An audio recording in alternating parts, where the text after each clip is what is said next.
Hello everyone, welcome back. अगले दिन हम देखते हैं कि टेंडी सभी को एक बोर्ड के सामने इकट्ठा करता है और उन्हें उस बोर्ड को दिखाता है जिस पर उसने अलाइव इन मेक्सिको पेंट किया हुआ है। और फिर हमेशा की तरह टेंडी गाना गाने लगता है और ये सुनकर सभी लोग फिर से परेशान होते हैं। फिर कैरल उन सभी को उनका नया घर दिखाती है जो कि वही हॉस्पिटल है। कैरल ने हॉस्पिटल को रीडेकोरेट कर दिया है।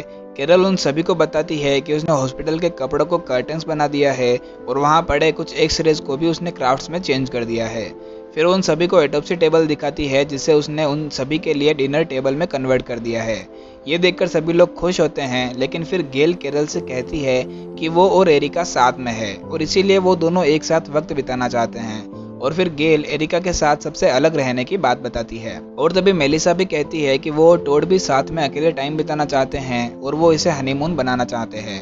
और ये सुनकर कैरल को दुख होता है क्योंकि अब वो सभी एक साथ नहीं रहने वाले हैं। लेकिन फिर भी कैरल उनसे कुछ नहीं कहती और उनकी बातों से सहमत हो जाती है। लेकिन कैरल अंदर से इस बात को लेकर काफ़ी दुखी होती है। फिर अगले सीन में हम टेंडी को जेस्पर के साथ खेलते हुए देखते हैं, जहाँ पर टेंडी जेस्पर को एक बड़ी मैग्नेट मशीन पर बिठा देता है और वो उसके नीचे लोहे की चीज़ें चिपका रहा होता है और वो जेस्पर को साइंस सिखा रहा होता है। फिर टेंडी एक लोहे का सूट पहनकर आयरन मैन बनकर आता है और जेस्पर को उस मशीन को ऑन करने के लिए कहता है और मशीन ऑन होते ही टेंडी उस मैग्नेट से चिपक जाता है। और फिर जेस्पर जब मशीन बंद करता है तो टेंडी धड़ाम से जमीन पर बसता है और फिर जेस्पर फिर से उस मशीन को ऑन कर देता है और वहां से चला जाता है और टेंडी उस मैग्नेट पर चिपका हुआ रह जाता है। इधर हम टोड और मेलिसा को देखते हैं जो रोल प्ले का गेम खेल रहे होते हैं और अपने हनीमून के मजे ले रहे होते हैं। इधर जब टेंडी लटका हुआ होता है तो वो गेल को देखता है और उसे आवाज़ लगाने लगता है और फिर वो गेल से उसकी हेल्प करने के लिए कहता है और उसे बताता है कि जेस्पर उसे वहां लटका कर चला गया है। फिर गेल उस मशीन को ऑपरेट करती है और वो टेंडी को थोड़ा और ऊपर उठाती है और फिर उसे धड़ाम से जमीन पर गिरा देती है। गेल ने टेंडी पर अपनी बड़ा साथ निकाल ही ली। फिर जब रात को टेंडी घर जाता है तो कैरल उससे पूछती है कि वो दिन भर कहाँ था और इस पर टेंडी उसे जेस्पर वाली बात बताता है और ये भी बताता है कि गेल ने उसकी हेल्प की। गेल का नाम सुनकर कैरल खुश होती है और टेंडी से कहती है कि वो गेल को मिस कर रही है और गेल के बारे में टेंडी से और बातें पूछने लगती है। और फिर टेंडी कैरल को गेल के घर ले जाने की बात कहता है। फिर टेंडी और कैरल गेल के घर पर आते हैं और कैरल गेल से कहती है कि उसने उसे बहुत मिस किया। और फिर कैरल गेल को एक वॉकी टॉकी देती है जिसकी मदद से वो एक दूसरे से टच में रहेंगे। और तभी कैरल गेल के अंदर से किसी की आवाज़ सुनती है और जब वो अंदर जाकर देखती है तो वो गेल, एरिका, टोड और मेलिसा को साथ में डिनर करते हुए देखती है। और इस पर कैरल को बुरा लगता है और वो कहती है कि यहाँ पर डिनर पार्टी चल रही है और वो भी कैरल और टेंडी के बिना। इस पर मेलिसा उससे कहती है कि वो कोई प्लान डिनर पार्टी नहीं है, वो लोग तो बस गेल के पास कोकोनट ऑयल लेने आए थे और फिर खाना खाने बैठ गए। लेकिन कैरल को ये बात बहुत बुरी लगती है कि वो लोग उनके बिना ही पार्टी कर रहे हैं और वो गुस्सा करके वहाँ से चली जाती है।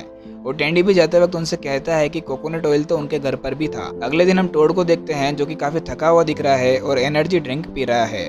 और तभी मेलिसा फिर से उसे रोल प्ले के लिए आवाज़ लगाती है, लेकिन टोड कहता है कि उसे थोड़ा आराम करने की ज़रूरत है। लेकिन मेलिसा उसकी बात नहीं सुनती है और वो दोनों फिर से प्यार करने लगते हैं। इधर जब गेल और एरिका आपस में बातें कर रही होती है तभी गेल के वॉकी टॉकी बजता है और गेल सुनती है कि कैरल जोर जोर से चिल्ला रही है और गेल से कह रही है कि वो पिछले काफ़ी देर से उसे कॉल कर रही थी। और जब गेल उससे पूछती है कि क्या हुआ, इस पर कैरल कहती है कि उसे लेबर पेन हो रहा है। और ये सुनकर गेल घबरा जाती है और जल्दी से उसकी बुक लेकर कैरल के पास भागने लगती है। रास्ते में भागते हुए भी गेल सुन रही थी कि कैरल उसे जल्द से जल्द आने के लिए कह रही है और दर्द से चिल्ला रही है। और गेल भी जितना जल्दी हो सके भागकर कैरल के पास जाती है। और जब गेल वहां पहुंचती है तो वो देखती है कि कैरल अपने हाथ में बेबी को लिए हुए सो रही है और ये देखकर गेल इमोशनल हो जाती है। और जब वो उस बेबी को देखने के लिए उसके पास जाती है तो उस ब्लैंकेट के नीचे से टेंडी निकलता है और ये देखकर गेल डर जाती है। टेंडी गेल से कहता है कि वो इतनी देर से कहाँ पर थी और तब हमें पता चलता है कि ये कैरल और टेंडी का प्रैंक था।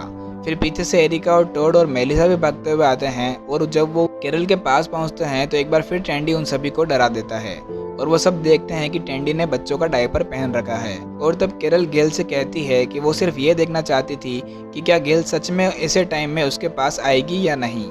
और इस पर गेल कहती है कि क्या उसे सच में ऐसा लगता है कि वो अपने ग्रैंड चाइल्ड के पैदा होने के टाइम पर उसके पास नहीं रहेगी। और ये सुनकर कैरल खुश होती है। इधर वापस जाते समय टोड मेलिसा से कहता है कि उसे सांस लेने में प्रॉब्लम हो रही है और इसीलिए वो उस स्टोर में एनर्जी ड्रिंक लेने जा रहा है। दूसरी तरफ केरल के पास गेल का कॉल आता है और गेल केरल से डिनर पार्टी वाली बात के लिए माफ़ी मांगती है और उसे कहती है कि वो हमेशा उसके साथ है। और तभी गेल ज़ोर ज़ोर से चिल्लाने लगती है और केरल के पूछने पर गेल कहती है कि उसे सांप ने काट लिया है और अब उसे सांस लेने में भी दिक्कत हो रही है। और केरल ये सुनकर घबरा जाती है, लेकिन अगले ही पल उसे पता चल जाता है कि एरिका और गेल उसके साथ मजाक कर रही है। और फिर वॉकी टॉकी पर ये बातें सुनकर मेलिसा भी उन्हें ज्वाइन कर लेती है और वो सभी मजाक करने लग जाते हैं। और ये सुनकर केरल उसका वॉकी टॉकी बंद करके रख देती है। और तभी मेलिसा को टोड का कॉल आता है और वो उसे कहता है कि उसे हार्ट अटैक आया है और वो स्टोर में है। इस पर मेलिसा को लगता है कि टोड भी उनके साथ मजाक कर रहा है और वो भी टोड के साथ मस्ती करने लग जाती है। लेकिन जब वो टोड की आवाज़ को धीरे होते हुए सुनती है तो उसे लगता है कि टोड सच बोल रहा है और वो भागकर स्टोर में जाती है और देखती है कि टोड ज़मीन पर गिरा हुआ है। फिर वो गेल को कॉल करके टोड के बारे में बताती है, पर गेल और एरिका को लगता है कि मेलिसा भी उनके साथ प्रैंक कर रही है। इस पर मेलिसा कहती है कि ये कोई मजाक नहीं है और उन्हें जल्दी से स्टोर में आने के लिए कहती है। और इधर केरल और टेंडी को टोड के बारे में कुछ भी नहीं पता। फिर वो सभी लोग टोड को लेकर हॉस्पिटल में आते हैं और फिर वो टोड को ऑक्सीजन देते हैं। मेलिसा कहती है कि ये सब उसी की गलती है क्योंकि टोड को आराम की ज़रूरत थी, पर उसने टोड की बात नहीं सुनी। और फिर थोड़ी देर बाद फाइनली टोड को होश आ जाता है और ये देखकर मेलिसा और बाकी सभी की जान में जान आती है। फिर गेल उन सभी को एक साथ देखकर केरल से कहती है कि भले ही उन सभी की एक दूसरे से इतनी अच्छी नहीं बनती है, लेकिन फिर भी वो लोग एक दूसरे से दूर नहीं रह सकते हैं और अलग रहने पर वो बिखरने लगते हैं। ये सुनकर केरल गेल से कहती है कि वो अब सब साथ में ही रहने वाले हैं। और इस पर गेल उसके सामने एक शर्त रखती है कि वो सभी साथ में ज़रूर रहेंगे, लेकिन इस हॉस्पिटल में नहीं। और ये सुनकर केरल गेल की बात से सहमत हो जाती है और ये एपिसोड यहीं पर खत्म हो जाता है। इस सीरीज़ के अगले पार्ट को देखने के लिए हमारे इस वीडियो को लाइक और चैनल को सब्सक्राइब ज़रूर कर दीजिएगा। Thank you for watching.